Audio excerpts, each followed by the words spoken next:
Cha kwanza na kikubwa ni kwamba kamati ya uendeshaji na usimamizi wa ligi maarufu kama kamati ya saa 72 ilikutana juzi. Kwa hiyo ikapitia masuala mbalimbali yaliyokuwa yamejitokeza na kufanya uamuzi. Kwa hiyo yale ambayo yako ndani ya mamlaka yake iliyafanyia uamuzi, yale ambayo yako nje ya mamlaka yake imeyapeleka kwenye vyombo vyenye mamlaka hayo. Lakini la kwanza, bodi ya ligi concern yetu iko kwa makocha. Of recently kumekuwa kuna makocha wanatoa matamko ya kuwataki waamuzi, kuwataki federation, kuwataki bodi ya ligi, na hii imefanyika frequently baada ya mechi. Timu zimepoteza mechi, hazikupata matokeo. Kwa hiyo coach anaona shutuma azielekeze kwa referee, azielekeze kwenye bodi ya ligi, aelekeze TFF. Kwa hiyo swala bodi ya ligi tumelitafakari kwa kina. Cha kwanza tumeona linataka kutuchafulia ligi bila sababu za msingi, kwa sababu hao ambao wamekuwa wakitoa shutuma kama wanao ushahidi, kuna vyombo vipo, kuna taratibu zimeainishwa za kuleta shutuma zao au ushahidi wao ili hatua zichukuliwe.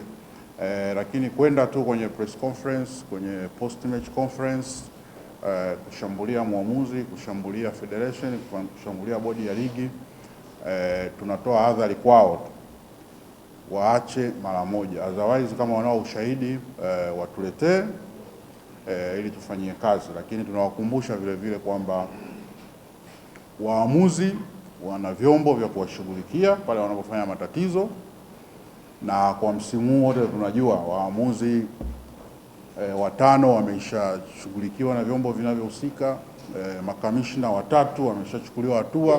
Kwa hiyo ni kwamba vipo vyombo vinaangalia bila kujali kama kuna malalamiko au hakuna malalamiko. Pale atakapoonekana refarii amekengeuka, kamishna amekengeuka, hatua zinachukuliwa. Kwa hiyo tunasisitiza sana, tusingependa kusema mara 2 3. Una tatizo, utaratibu upo unajulikana. Peleka, andika, wanaohusika watashughulikia. Hilo la kwanza. Lakini la pili ni kuhusiana na hicho kikao cha kamati ya saa 72. Kwa hiyo hatua ambazo kamati imezichukua baada ya kupitia matukio yote ya ligi kuu inayoendelea, ligi daraja la kwanza na ligi daraja la pili, ilikuwa kama ifuatavyo. Kwanza, coach Ramadhani Swazulimo, huyu ni coach wa Mbeya City. Yeye kamati imempa onyo kali kwa sababu alikuwa anatumikia adhabu ya kufungiwa mechi 3, lakini kwenye mechi kati ya Kagera Sugar na timu yake ambayo ilichezwa Kaitaba, yeye aliendelea kutoa maelekezo kwenye timu akiwa kwenye jukwaa, kitendo ambacho bodi ya ligi hatukubaliani nayo. Kwa hiyo tumempa onyo na akirudia hatua kali zaidi zitachukuliwa. Kwenye mechi ya Azam na Alliance, coach Malale Hamsini wa Alliance, yeye ametozwa faini ya $500,000, lakini amefungiwa mechi 2 kwa sababu ya kutoka kwenye bench kwenda kuzozana na washabiki wa Azam wakati mechi ikiendelea, na adhabu imezingatia kanuni ya 41. Moja inahusiana na udhibiti wa makocha. Lakini kwenye mechi ya Young Africans na JKT, kwenye hii mechi ilichezwa Tanga, Young Africans tumewatoza faini ya shilingi 1.5 milioni kwa sababu kwanza hawakuingia kwenye vyumba wakati wa ukaguzi na wakati wa mapumziko. Kwa hiyo hiyo adhabu imezingatia kanuni ya 1449 ya ligi kuu kuhusu taratibu za mchezo.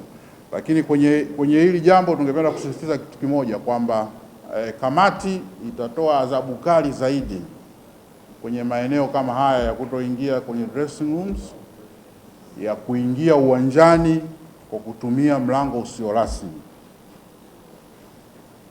Tumeanza ligi Agosti mwaka jana, mpaka tunafika mwezi Februari hatakuwa na matukio haya ya watu kuingia uwanjani kwa kutumia mlango usio rasmi. Matukio haya yameanza kujitokeza kwenye mechi ya Alliance na Mbao, na Alliance tumewapiga fine, lakini amekuja kujitokeza kwenye mechi ya Yanga na Simba, amekuja kujitokeza kwenye mechi ya Azam na Simba. Kwa hiyo tunasisitiza kwamba Leo ukifanya utafiti leo, utafiti unaonyesha hivyo. 65% ya mapato ya mpira wa miguu yanatoka kwenye television, kwa maana haki za matangazo ya television. Kwa hiyo sisi hatuwezi kuwa na watu tumewauzia haki za matangazo ya television wamekaa kwenye njia rasmi ya timu kuingilia au kupita kuingia uwanjani, wanasubiri warekodi timu inaingia, alafu timu imeenda kupita kwenye eneo ambao sio rasmi. Maana yake ni kwamba zile haki za matangazo za yule tuliompatia haki za matangazo ya television ni kwamba tunamtendea ndivyo sivyo. Kwa hiyo bodi itachukua hatua kali zaidi kwa watu ambao wataendelea kufanya vitendo hivyo. Kwa hiyo kwenye rekodi sasa hivi tunazo ni timu 3 zimefanya vitu hivyo. Alliance, Yanga wamefanya mara 2. Sijui mechi ya jana sijafuatilia. Na Simba na Azam. Kwa hiyo hawa wote tunatoa adhari kwao kwamba wakiendelea na utaratibu huu hatua zitakuwa kali zaidi. Lazima tulinde heshima ya ligi. Tunataka watu waweke hela kwenye ligi, alafu wale major stakeholders wa ligi waanze kwenda kinyume na kanuni ambazo zitafanya wale wanaotaka kuweka hela kwenye ligi warudi nyuma. Kwa hiyo tunasisitiza hilo na tunaomba mkawaambie. Tulikuwa tuna mechi namba 264. Mechi namba 265 ni mechi ya Mbeya City na Stendi. Kuna mchezaji wa Mbeya City tumemfungia mechi 3 na faini ya $500,000 baada ya kutolewa na muamuzi kwa kosa la kupiga kiwiko. Lakini kwa tuna mechi namba 270 Yanga na Simba. Yanga tumewatoza faini ya jumla ya shilingi milioni 6 kwa kuingia uwanjani kwa kutumia mlango usio rasmi, 1.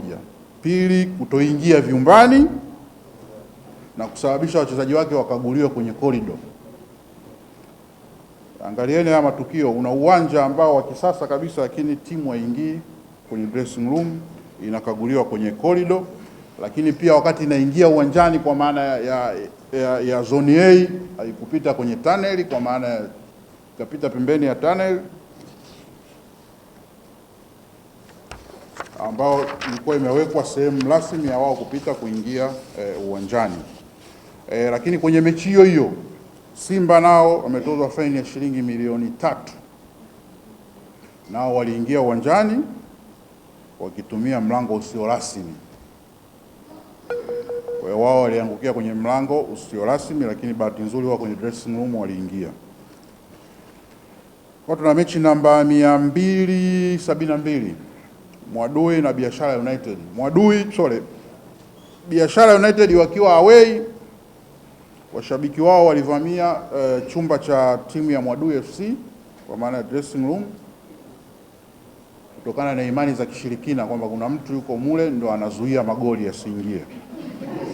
Kwa hiyo tumewapiga faini ya $500,000. Lakini kwa tuna mechi namba 274 Mbao FC na Yanga. Yanga tumewatoza faini ya shilingi $500,000 kwa sababu washabiki wake baada ya mechi walivamia pitch wakisherehekea ushindi, kitendo ambacho kikanuni hakihitajiwi na ni kitendo cha hatari, kwa sababu watu wameingia uwanjani, wachezaji wapo, marefari wapo, usalama wa wale watu ambao wanatakiwa kuwa zone A ukawa katika mashaka.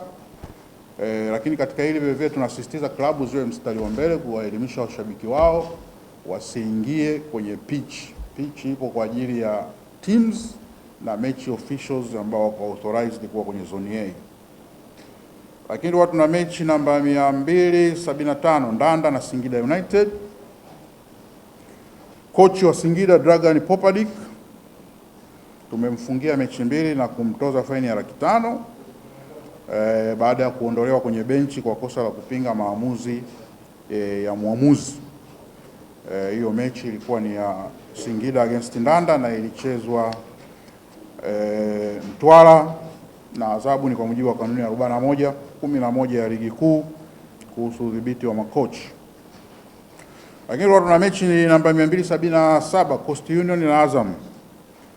Kochi wa Azam Ansivan Prime na wachezaji wake Ramazani Singano na Steven Kingu tumewapeleka au tumewalalamikia kwenye kamati ya nidhamu, sababu baada ya mechi walimzonga muamuzi ambapo kocha aliingia kabisa ndani ya pitch baada ya hiyo mechi kumalizika. Kwa kitendo chao sio cha utovu wa nidhamu, kwa hiyo tumewapeleka huko.